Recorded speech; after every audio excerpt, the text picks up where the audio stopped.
Good evening, everybody. Welcome back to Indigenous Perspectives. I'm Nadine Grainig. I'm a member of the Sun Clan from the Laguna Pueblo in New Mexico. And we are experiencing some tough technical difficulties right now getting everybody on the call. But we're going to go ahead and get started to respect your time as well as everybody else's who's involved. So I am the tribal liaison for Save Our Schools Arizona, who is sponsoring the series of the Indigenous Perspectives. And tonight we're talking about the importance of Indian education committees.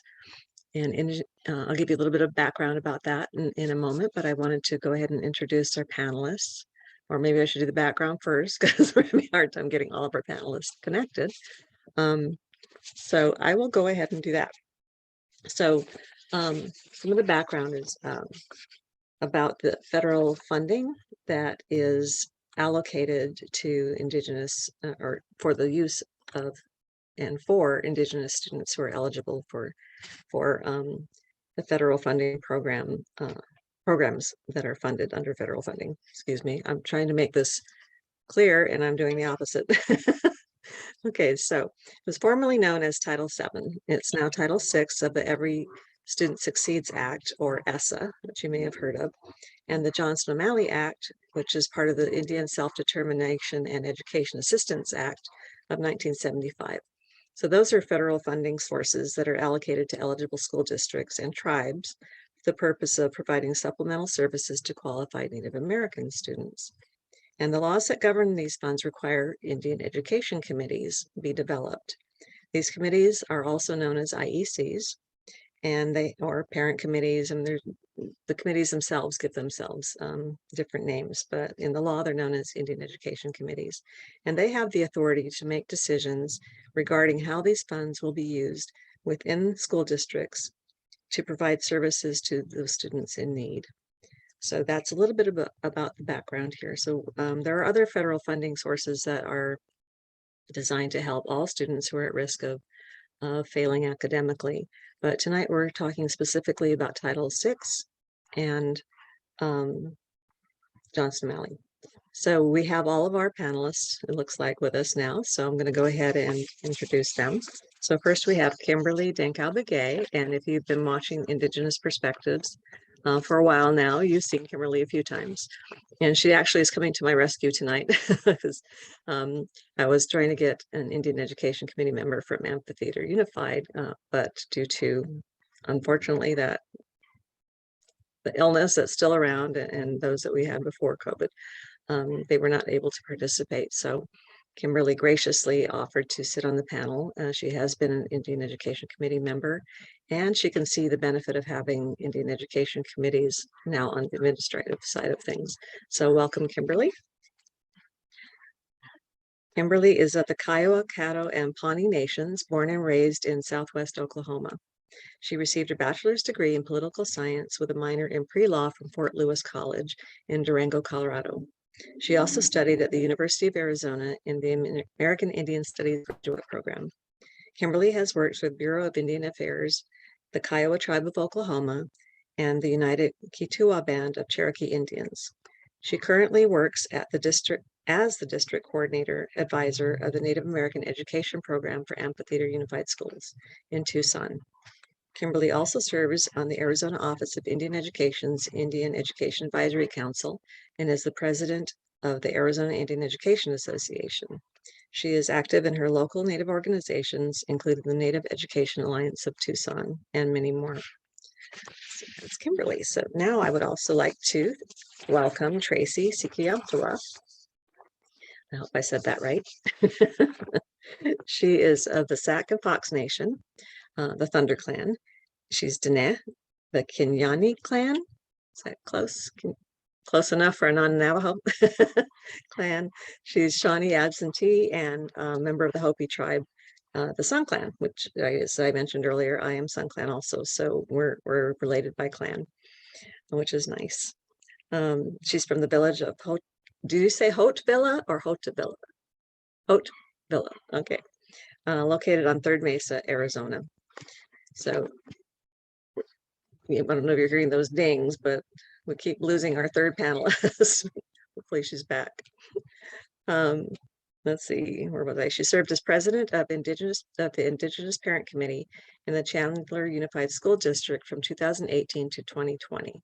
Tracy is the mother of 5, and she works toward utilizing the resources and support of a strong Indigenous education program to empower others while navigating the importance of building strong Indigenous relations and identity within our community, within her community. So thank you for being here, Tracy, and welcome. Let's see if we can get Luanna on. I can see your name, but not your face. I'll go ahead and introduce you while we're trying to get you connected here. So Luanna Benslow is Diné from the Navajo Nation. She is of the Salt Clan, born for the Bitter Water Clan. Her grandfathers are Red Running into the Water Clan, and her paternal grandfathers are One Who Walks Around Clan.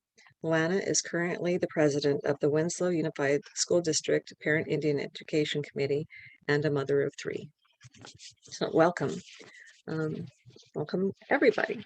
So Kimberly, let me just give you a chance to say hello before we get into the discussion questions. Sure. Thank you, Nadine. And thank you everybody for joining us this evening. As is custom, I'd just like to introduce myself in my tribal language. So Nawa, Kwahat, Hatso Mtoya, Goiku, Masip Chawina, Oklahoma Aim Daw, Kimberly Denkau Begaye Akan.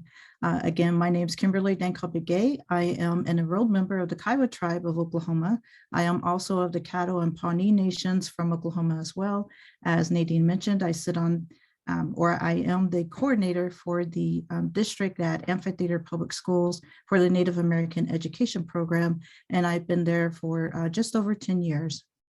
But in addition, I am assisting Nadine this evening. I also served on the Title VII Parent Advisory Committee when my children were younger, and that was in Colorado for the state of Colorado at the Durango District, Unified School District there at that time.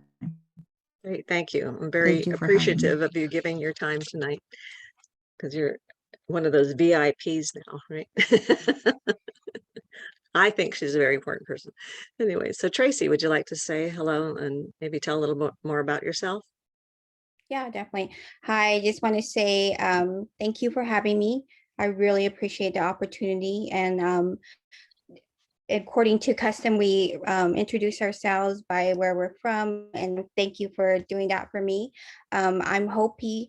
I'm a enrolled member, but more importantly, I'm a mother of 5 children, and I've been within the Chandler School District and the Kyrene School District for a span of over 20 years now, and going back to the original days when we would do the fry bread sales and different things within the community.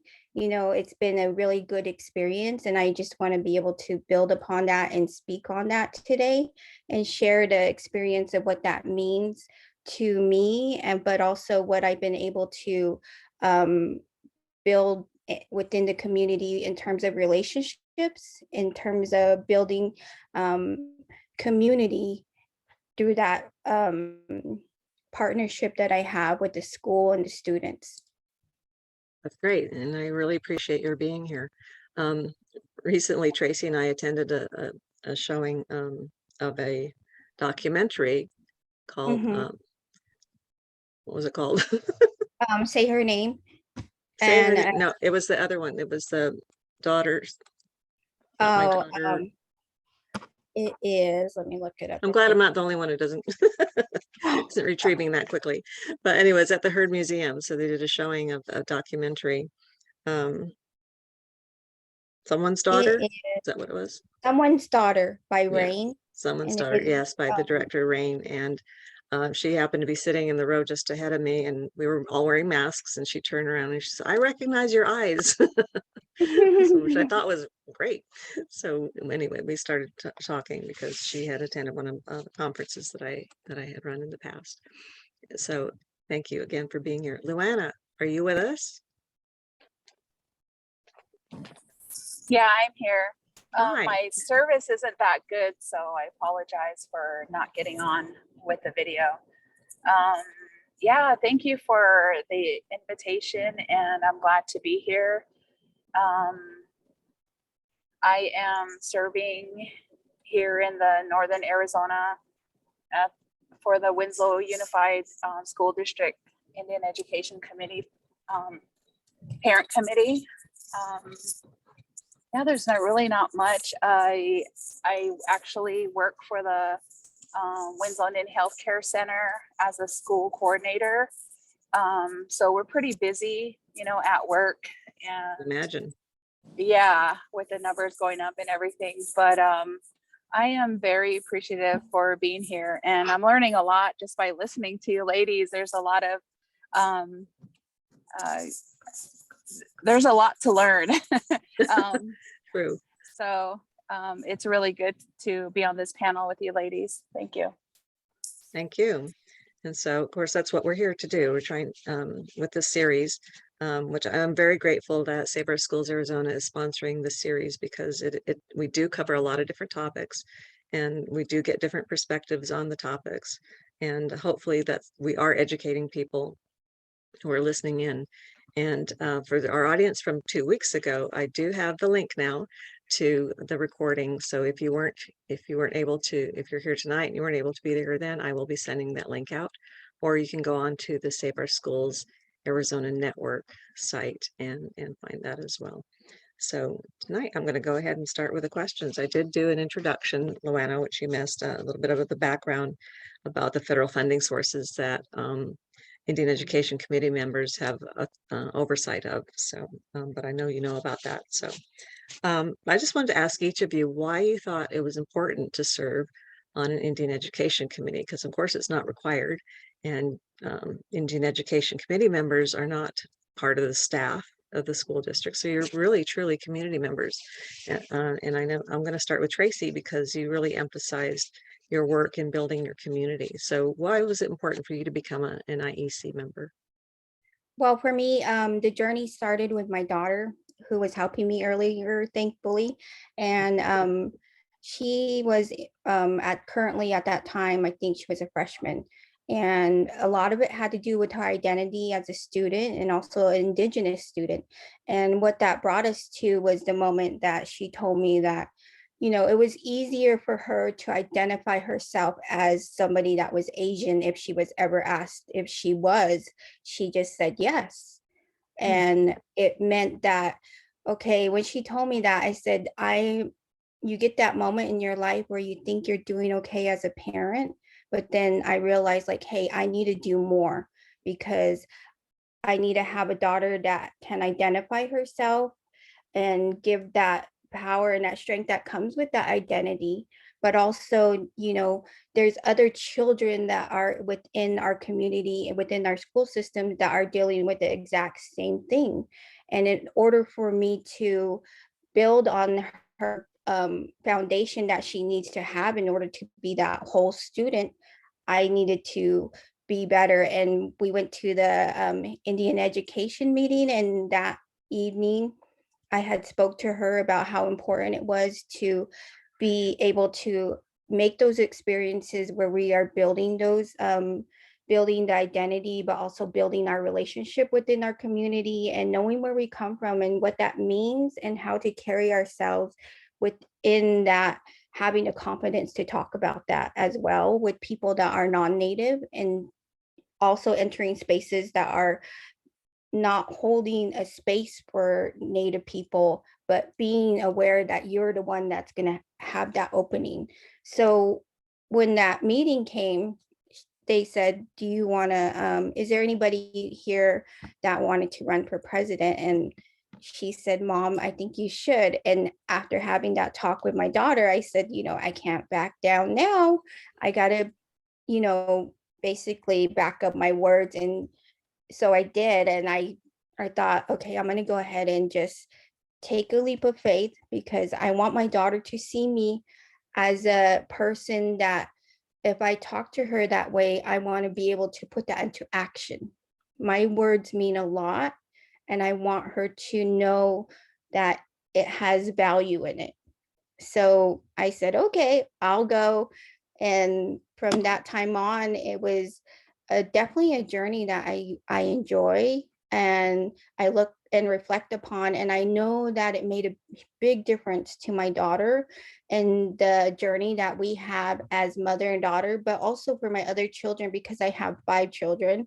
And that was something that I can look at and still continue to work towards within, because I said I'm not the president right now, but I still have children within within the school, and that will be for several years now. I said, so I'm not going anywhere, and I'm still a part of that.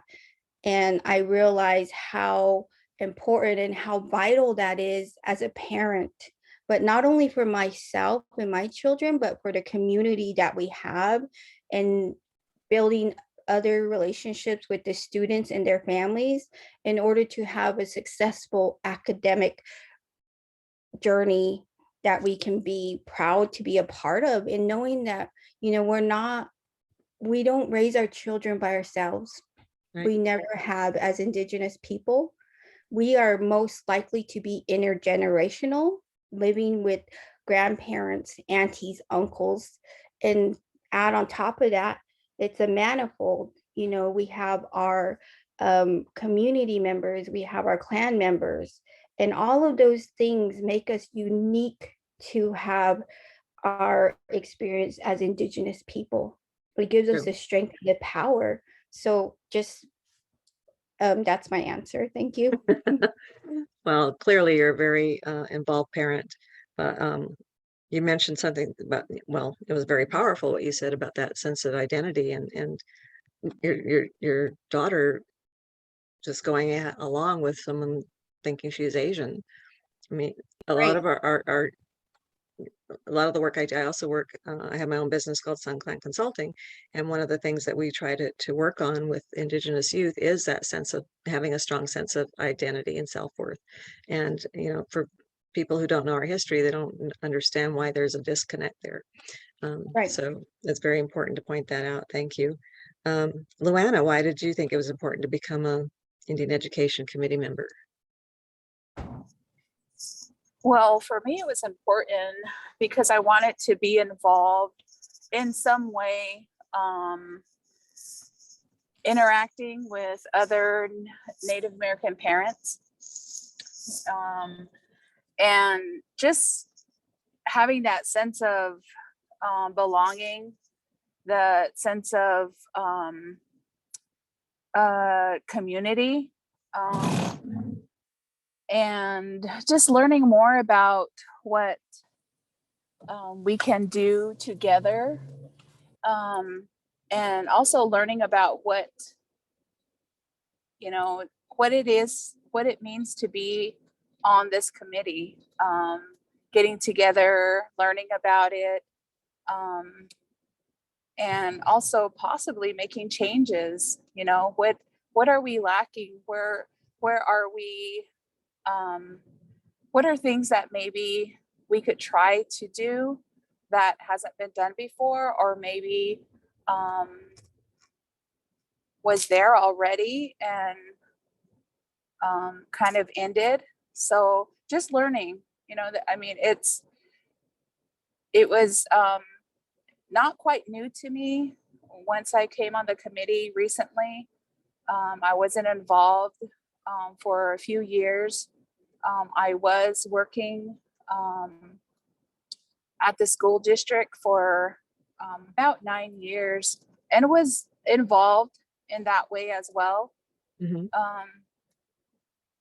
But as going in as a parent, it feels really good to be a spokesperson for all Native students, and to really listen and to hear, and to also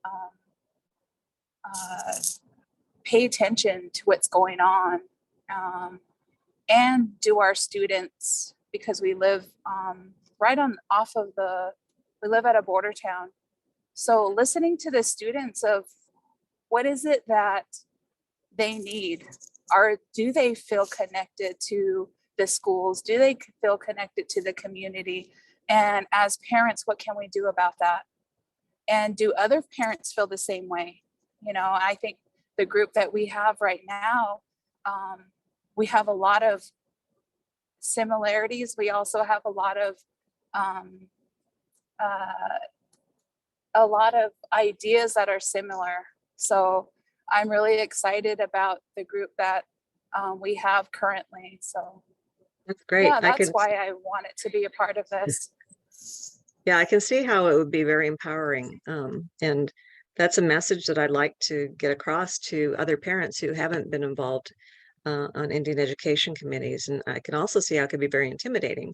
So, I commend all of you for having that that desire to serve in that way and going forward to do that, and that openness to learn and to take the job of making these decisions seriously, to help the students. And so I'm hoping that parents who are listening in who may not have served in the past will be encouraged to do that through what they're hearing today. Kimberly, we've got about 40 minutes to go, less than 40 minutes to go. We're on the first question. So would you like to say something real quick about why it was important for you to be on a committee? Sure. The ladies had mentioned all the, right, or not the right answers, but the same answers that, that the reason why I joined at the time, I had never been involved with the Indian education at all prior to that, until I moved out west and my children started going to school. And I had a close friend in Durango. I was doing my undergraduate studies at Fort Lewis College, and my friend, who was also happened to be from Oklahoma, had informed me of the Indian Education Parent Committee there. At the time, it was Title VII Parent Advisory Committee. And so she invited me to one of the meetings, and the challenges and barriers that were discussed at that particular meeting really influenced my decision to be a part of the committee. And it was just by chance that she nominated me to be, I served as a vice president or the vice chair of the parent committee for 2 years at that time. And there was a lot that we got done, in between that time, but I thought it was really important that our student voice and our parent voice be heard. And what better way than to be on a committee where we can help share those ideas and help and assist the staff member in the school district. There was only one person overseeing the entire school district for all of the Native American students. And so, switching chairs, I can see how much work that was. But as a parent committee member, it was there to provide the support for the Title VI director at the time. That's great. And you've all served or are serving in leadership as well as not just being a committee member, but you've been president or past president of the committee or vice chair. So that's really great. I'm going to ask you, I'm going to skip the second question that I had in the interest of time. I want to know how much you knew about Title VI or Title VII, Kimberly, when that was Title VII, or Johnston and Malley before you started. Because what I'm trying to get at is how much information is actually conveyed from a school or a school district to parents about these funding sources. So let me go ahead and have Kimberly start, and we'll go back the other direction. So how much did you know? I mean, it sounded like you didn't know a lot. Somebody just kind of told you about it, and then you came, began to get involved.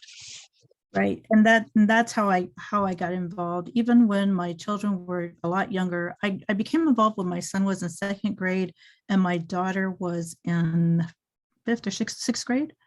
And prior to that time, and I lived in Oklahoma, so it was kind of, now that I look back, I think, why wasn't I told anything, about what services or assistance could be provided, for my family. At the time, I was a single mom attending college there in Oklahoma, northeastern part of the state also, and I wasn't told about any of the JOM or Title VI programs there. And my experience with that just came from when I used to receive services as a small child. I received school supplies and athletic shoes if I needed it, to participate in the programs, athletic programs. But as a parent, I didn't hear anything about the program, or no information was disseminated to me at the time. And it wasn't until I left Oklahoma and I came to Colorado. And thankfully, I did have a good friend who was really involved as a parent with the Indian education there at the school. And I didn't know anything about the Johnson. I knew, like I said, just similar that it helped us, as kids. We got school supplies. Yeah, well, that was my second question, as you know. I wanted to know if any of you had actually received benefits from these programs. So, and the last time we talked, or last time you were a panelist, we were talking about the programs that these funding sources pay for. So you mentioned school supplies and maybe some athletic shoes if you needed them. So Tracy, can you tell the audience what you knew about it ahead of time, if anything, and maybe some of the other ways that the funds can be used besides what Kimberly mentioned? Yeah. Okay. Well, for me, my journey started with my older sister, who at the time was the Indian Ed coordinator for the Kyrene School District when my son was in preschool. And she was involved in that. And being the role model that she was for me as my older sister, she invited me to go to the different events that they had. And then once my son became old enough to go to school, it was an easy transition because that was already a relationship that was built because of her. And I'm always thankful because, she really instilled in me as a young mother that I needed to have that relationship for my son. And knowing that, when I look back at it now, my son, he was able to perform and dance at different events throughout the valley as a group. And the Navajo language teacher came and taught them songs. And, these are little children, and just seeing these children grow over the years and becoming the adults that they are now, I know that that was very important to who they were to become in the future.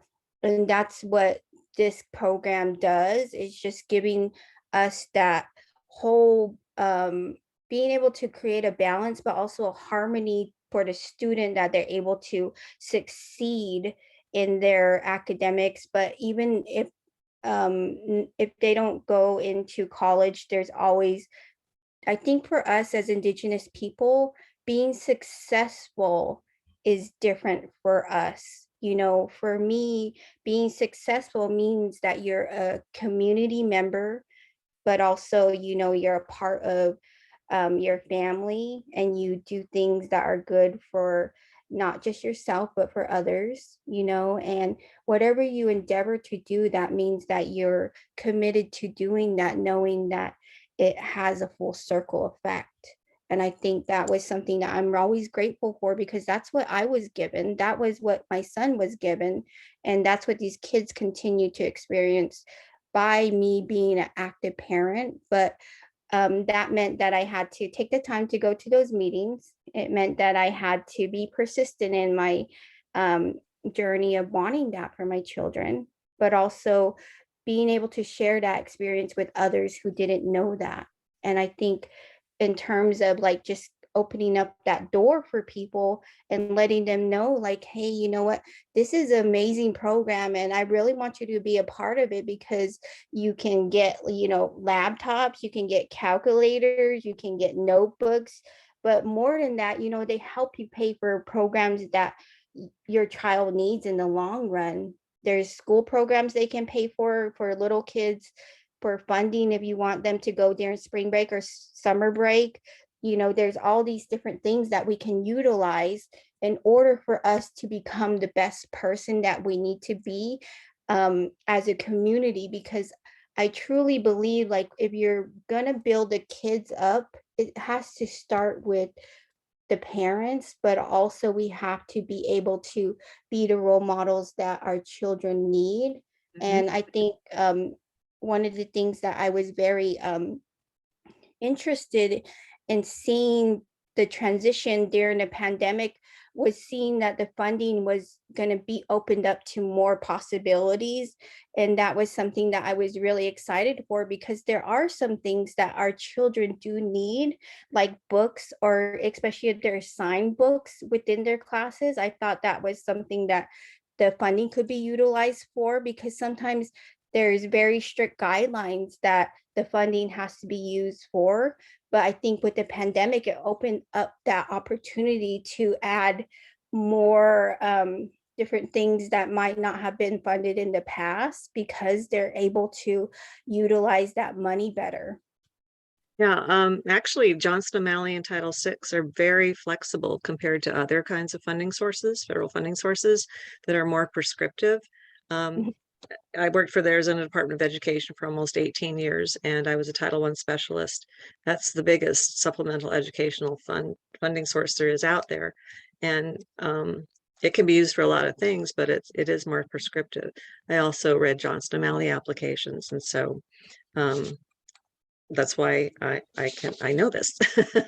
But yeah, I think what with COVID and it was more yeah, little even more flexible, as you say, but also more funding, because Johnston O'Malley especially has been very limited until recently, when the Johnston O'Malley Modernization Act was finally passed to get a new student count going, and that helped a lot. But anyway, I love your point about your older sister helping you to know about these programs, because my older sister has helped me with become aware of a lot of things, especially from a very young age. So it is true that we pass things down and we pay it forward, and we think about a community as a whole, and that is more of a measure of success than say being wealthy. So poor Luanna, she keeps coming and going. I think her internet is shaky. Perhaps it's because of the wind. I don't know. It's pretty windy up in Winslow. But I was going to ask about rural versus urban, the differences in serving on the committees might be. But let's wait till she gets back, because she's more rural than Chandler or Tucson. So let me go ahead. And we were talking a little bit about what you knew, or coming into it, how much the school district or the school may communicate to IEC members or to parents as a whole about services that are available to their students, so that they can advocate for those. Did you feel comfortable working with school district staff, first of all, and comfortable working with other IEC members? Kimberly, if you think back on that, when you were doing that, how did you feel? Absolutely. I felt very comfortable. The environment when working with other Indigenous peoples, it makes it comfortable in my case, because as I mentioned, I didn't know a whole lot about the program, specifically for Title VII at the time. And we had a really great director who shared the guidelines and what exactly the funding was for, how we could use it, and did little mini trainings inside our parent meetings so that we can understand how we can help our children do better in school. And so he was really great. We always refer to him as our fearless leader. Bruce LeClaire, he's still in Durango area, but he's working with Boys and Girls Club now. But he really did an excellent job. And of course, would come to us with concerns he had about different challenges and barriers that he faced, from the school district itself. And so we as parents stood behind him and we supported him and wrote letters or shared our concerns to the school district about why it's important to have this particular program in the schools for our Native students and for our children. Also, as well as with the other committee members, we're more like a family. We became more like a family because we knew that our children each faced these challenges in school. And where we were at, it wasn't a very large school district. And so we really got to know each other and each other's families, so that if one student was facing barriers, we all stood and supported each other in that way, to where we could help the school district administrators or teachers better understand where, from our perspective, of why it was important that this barrier was there, this challenge was there for our children. And so it was I felt very comfortable in working with not only my fellow committee members, but as well as the community as a whole within the school district area. They became very supportive during my time that I served there. As I mentioned, it wasn't a long time. I only served for 2 years before I left and relocated here, but it became like a family. We still keep in touch to this day. We still kind of update each other on how our children are doing. Even our leader, he keeps us informed on how he's doing. And if there's anything we can assist from where we're at now in our life, then we definitely do assist and help each other in that way. So it was a very unique family is what we became. That's great. And it really does sound like it came down to the leadership within the district. And you just talked about it and demonstrated that it was empowering for you, for the committee, because you had his back. You had that power to influence how his job was done by showing your support of what he was doing.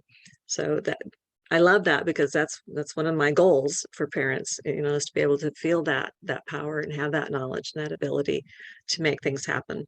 Because I know that a lot of Native parents are very passionate, but they don't necessarily have the knowledge behind them to carry that passion forward, like I said, to advocate for their children. So Tracy, what was your experience coming in and working with school staff and other IEC members? Well, I think for me, I had went to several meetings over the years within Chandler School District in order for you to receive any kind of to utilize like any funding. They require that you attend at least 2 meetings. So that was something that I had to do because I needed the help. I have 5 children, and knowing that they needed the laptops or if they needed backpacks or whatever they had to offer at the time, I was made it a point to be a part of that. And by becoming a part of that and seeking that help, I built the relationship with the Indian Ed coordinator, but also the person at the school district that overlooked her as a supervisor, and just built that relationship within the community as well with the other parents. And I think for me, one of the things that stood out to me was that my son is Navajo. His father is Navajo, so he's primarily Navajo. He's enrolled Navajo tribal member, but in their custom, in their tradition, they do not cut their hair until they talk. And then out of custom as well, he maintained his long braids long after he started school. But that also meant that in the school, in the classroom, that meant that he was asked a lot of questions of why he was a boy and why he had long hair. But also, what that meant was that I had to go to the school a lot and speak to people and make the classroom aware that that was something that he was proud of and that was a part of our culture. And through that, I had a lot of conversations with the Indian Ed coordinator on how we needed to make the children feel very confident in who they are at a young age so that they're able to carry themselves with honor and respect. And I think having the Indian Ed coordinator that we did have at the time helped me a lot because she was able to listen to me, but also to support me as a parent. And she really went above and beyond because she had helped me to contact the schools and helped me to talk to the people. And when my children faced different things within the school, she was there as a support, but also I think mostly for me, I had a lot of respect for her, but I had to trust her. I had to trust her to do her job and know that she was truly advocating for me and my family. And that made me want to be a part of that even more because I wanted that for my children. And any parent that wants good things for their children is going to seek those things out. And if I wanted that for my child, I didn't want that just for them, but I wanted that for other people's children. And by doing that, I was very vocal about my experience. I would tell other people. I was so excited when there was other Indigenous families that started to come to our school, because our school is in Chandler. It was predominantly white school. My children at one point were the only Native American students attending that school. And within the past several years, it has been more families have come and lived here. But in the beginning, that's how it was. So I had to be that person that opened up the door, but also knowing that there was other people that needed to be told that, hey, you know what? These things are available for you. And I know this amazing lady, and she's the Indian Ed coordinator, and she will help you if you need help, if your child needs assistance with school or anything, coming to talk to the teachers about assignments, tutoring. These things are available, and it's just not for me and my kids, it's for you and your kids as well. Exactly. The Indian Education Committee isn't there just to advocate for their own children and what they need. They are there they're working together on behalf of all the Native children in the school district. So a very good point. So Kimberly, you're now an administrator. You work for the school district, Amphitheater School District. What advice would you give to both administrators and IEC members regarding collaborating with each other, working together in partnership on behalf of the Indigenous students? Sure. I wrote a few things down because I didn't want to forget, and highlight a few important points, because I can go on and on about for each one, but specifically for administrators, to better ensure that your committee members are informed. Make sure they understand the program guidelines, whether it's from the district or the school, depending if you're rural or public schools, or tribal schools or public schools, Johnson O'Malley program or a Title VI program. This can be done through training or providing binders with information, material, and information. I usually get binders together at the beginning of every school year for my parent committees, so that way they understand. And lately, because we're such a small district, one of the smaller districts here in the Tucson area, my committee members are often the same committee members for both Johnson O'Malley and Title VI, but I have to explain why we have to have two separate parent committees for each program according to each guideline. So I do put a binder together for each of those committees and provide that information to them at the beginning of the school year, so that if they have any questions, they can definitely come to me. As I mentioned, to provide training or send parent committee members to training to help them become aware of the roles and responsibilities. I do provide roles and responsibilities inside the binders, but if they have more questions, it's always good to send them to trainings specifically about open meeting laws or Johnson O'Malley or Title VI committee trainings, as far as national conferences that are available for your parent committees to attend. To assist and answer any questions pertaining to budget or financial needs. My parent committee always has questions about the budget items, and it is up to the parent committees to decide on where that funding goes to, for what program and what needs are to really focus upon. And so it's good to be there to answer those questions if you can't put money here or you can't put money there, and this is the reason why. So it's a collaborative and a really good relationship that I have with my parent committee officers. For the committee members, ask questions. You have a voice for how this program is developed, whether it's Johnson O'Malley or Title VI program. You have a voice where you can share on how it needs to be maintained. If you think it's being run in a good way or a positive way, then provide your support to that. If there's concerns you may have, you can definitely bring those before the administrators, and they can adjust the program according to how you feel it needs to be directed to, especially for the needs for our Native students and your children. Share your ideas and concerns at the parent meetings. Most importantly, attend the parent meetings, whether it's in person or online. Attend the parent meetings. even if it's just to get information. There's so much information that's shared out at the parent meetings that is very resourceful, not only for the parents, but also for the students, for student opportunities, parent opportunities, community opportunities. So I encourage, if you're a parent, please attend the parent meetings at your schools and help provide that support. You know, as an administrator, we need your support as parents, you know, for those of us with that passion, as you've heard here this evening. Sometimes we face those barriers and challenges as administrators. So when we have support from the parents, then that becomes an even more powerful statement that can make make things change, make good and positive changes in the school districts for our children. Become involved. You can make a difference in your child's educational journey. You can help volunteer at events. We always need volunteers at all the events that we have. Again, attend parent meetings. Please attend board meetings if time permits you to do so.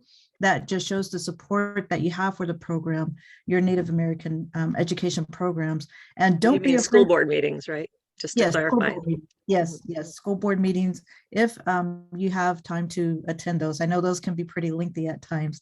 And don't be afraid to share your experience with others. And what I mean by that is, if your parent committee is asked to do a presentation at a conference or a workshop, or provide a workshop at any level, local, state, or national, please do not be afraid to do so. You have the experience, you have that passion within you.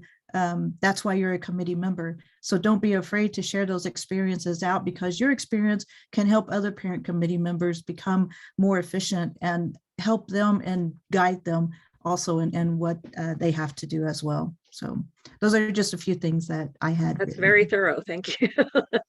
Yeah. Like I said, Kimberly has been on a panel before when we were talking about the programs that these funding sources can support. And Amphitheater's done a lot and is doing a lot. I've sat in on some of their parent committee meetings, and I've done some trainings for parent committees throughout Arizona. So I know they're very, very busy and doing a lot. So Tracy, what would you say is the most challenging part of being an IEC member? I was thinking when you said you were the only Indigenous family in Chandler School District, or at least At the school. Yeah. That could be a big challenge. But Yeah. What else, or what would be the biggest challenge that you've experienced? I think for me, because I grew up on the reservation and my children were raised here and were born here in Chandler, it had to mean that I had to be more proactive and being able to give them the identity that we carry, a lot of us, from living on the reservation and what that means to us, you know, and instilling that within them. And I think that for me meant that when I was in the school and I realized, like, hey, we are in a school district that is predominantly white. So that means that I had to seek out those relationships, and I had to seek out the experiences that would empower them. And that meant that I was constantly looking for the community members that were going to pour into my family, and specifically into the children, so that they could be able to have that sense of community. Because where I come from in the Hopi villages, we truly are a village, you know, and we're raised by the community. We're raised by multi-generational families. And I wanted to give them that. And that was a challenge that I experienced here. But as well, I think for me, being able to be strong enough to know that at some point, when I had given a talk at one of our trainings that they gave to the whole school district as a parent on the president on the parent committee, one of the things that I did get to speak upon was that you need to know and you need to acknowledge the land and the people that were here before. And that meant that we're here in the Acoma Odom and also the Gila River tribe. Their land was here. And that meant that, you know, when you go to any other country, you first educate yourself about what their customs are, what the basic hello, the basic terms that you would need to survive, right? So I said, we can do that as an acknowledgement for our students and for the people that were here before that. And that means that we have to teach our teachers, the principals, anybody that has anything to do with the students, that they have that power within themselves to do that. And it definitely helps, because when you're acknowledging that and when you're building those bonds and being able to say, these are important things to me, the child will always respond to that in a positive way. And I said, one other thing that you need to realize is that, if you do have Indigenous students at your school, it's really great to acknowledge them, but you also have to have a balance, because there is a point where you can also tokenize them, and being that happened to my daughter at one point, in class, where she was asked, about certain things and was asked to speak as if she was speaking for every Indigenous person. How do you teach your child to give those answers, knowing that they're just, at the end of the day, all we can do is speak ourselves, right? That's why it's important for us to give our own narratives, for us to have a seat at the table at any opportunity with that we can give space to ourselves and to others. And I thought, that was a challenge for me, because I didn't want to go into these spaces and make them feel uncomfortable, but I wanted them to know, like, hey, this is something that we can be active in our actions with, because it makes a difference. Our children will thrive tremendously if we do these small little things. And we want that. We have to hold our leaders, our teachers, and anybody that has anything to do with our children in the community.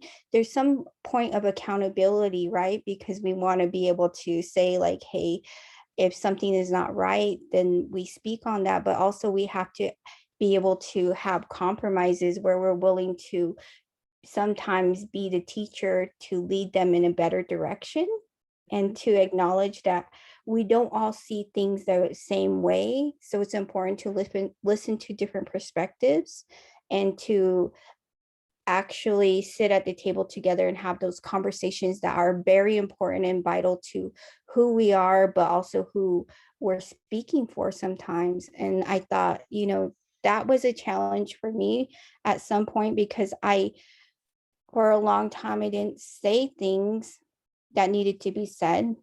But I realized over time, and with my children getting older and them facing different things within the school, that I had the power as a parent to speak on these things, but not only for them, but for the other children that were going to come. And definitely they're coming, because Chandler School District is building their Indigenous population by a lot. And I would love to see their numbers now, because it's amazing to see the transition of how just in a couple of years things have changed for the kids. And that makes me extremely happy.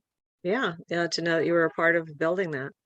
I would imagine so. And I've also had the pleasure of being at the year-end celebration for the Indigenous student graduation, or graduates at Chandler Unified, and to be able to speak to them. And it is a big program now, and they are achieving a lot. And so congratulations to you for being part of that, the beginning of that. So we've got about 5 more minutes to go.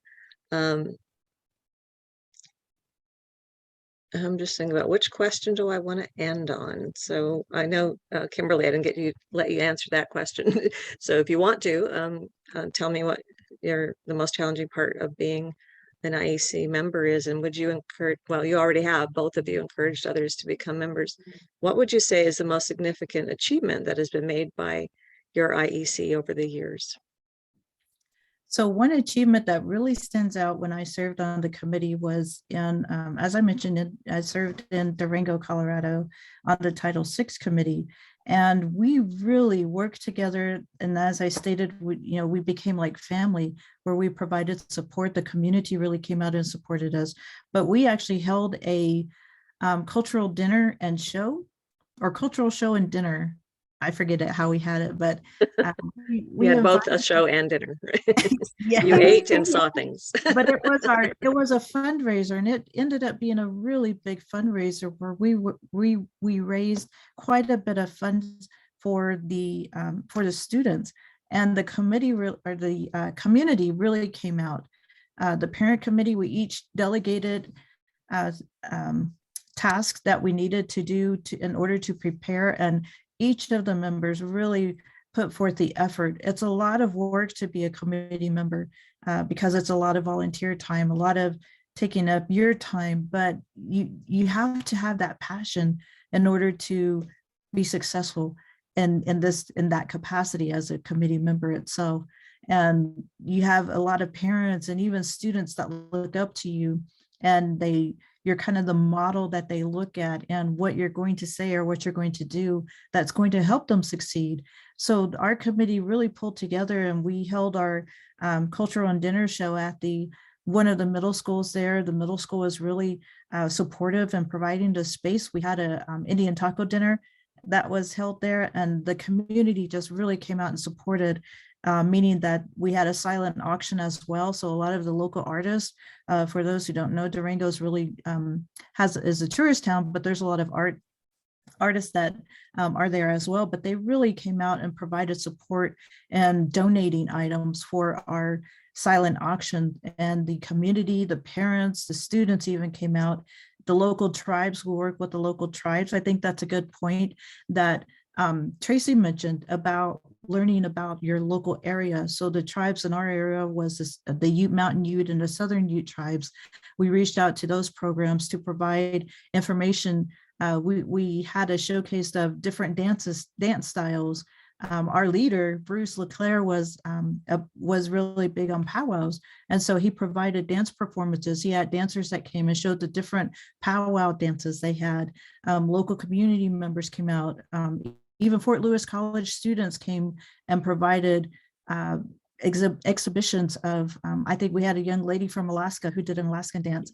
And so all these just reaching out and really feeling comfortable and going out and seeking that assistance from outside community members and parents that will come and help. You just have to not be afraid to ask for the help and get that assistance that you need. And they really come through for you when it's really needed. And so that was one of the big successes that I remember, that I always hold dear to my heart, because it was such a great success for not only our parents, but also for our students. And so I carry that with me throughout over the years since I have left. But I've got a great parent committee here. We do a lot of amazing things and hold really great events and fundraisers as well. So yeah, thank you. I know. Thank you so much for sharing that. Could you real quickly, because we're about out of time, Tracy, maybe mention the biggest accomplishment that you've had as an IEC member, or not you personally, but your IEC has had?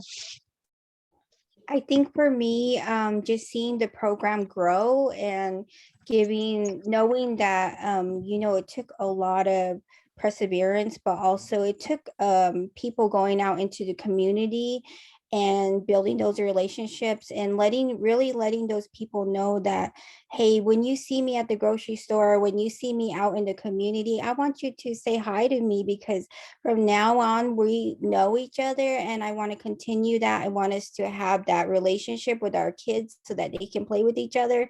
That I know that there's Indigenous families here within my community, and I want to be a part of that, and I want to help bring that to the forefront and let people know that Chandler is thriving, and that we're building successful students, and we had poet laureates, you know, we had different people that are becoming the leaders that we need now within our Indigenous communities. And that's what it's all about at the end of the day, is that we need to acknowledge the students for all the great work that they do. A lot of it is unsaid and unseen, but they're the ones that, think about it, we are in a pandemic and they are thriving, and no matter what they went through, they're still doing it. And I give them a lot of acknowledgement and encouragement, because that takes a lot, you know, and just the parents as well of having to go through that journey,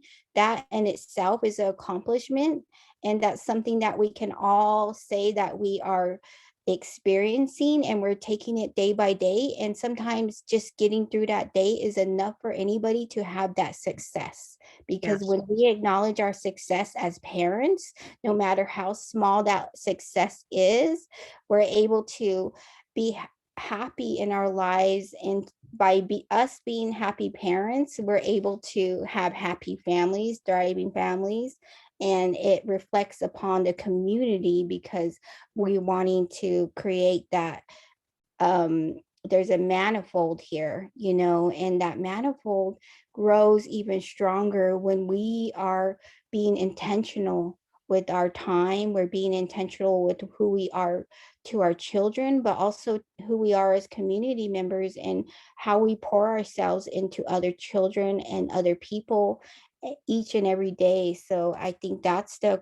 accomplishment that I would love to just acknowledge within the Chandler School District, that what they've done for me, what they've done for my children, but what they've done for, more importantly, for all the children that are in the program right now and that have been in the past, because I see that, and that has definitely brought out some incredible people. Yeah, it's about that resilience. You know, we hear often about historical trauma, but not necessarily hear about the resiliency that we have, that we've overcome all that historical trauma and the trauma of COVID. We're overcoming. I know you both have had losses due to COVID. Pretty much everybody has experienced that, and yet we're still here. We are still persevering and more than surviving, thriving.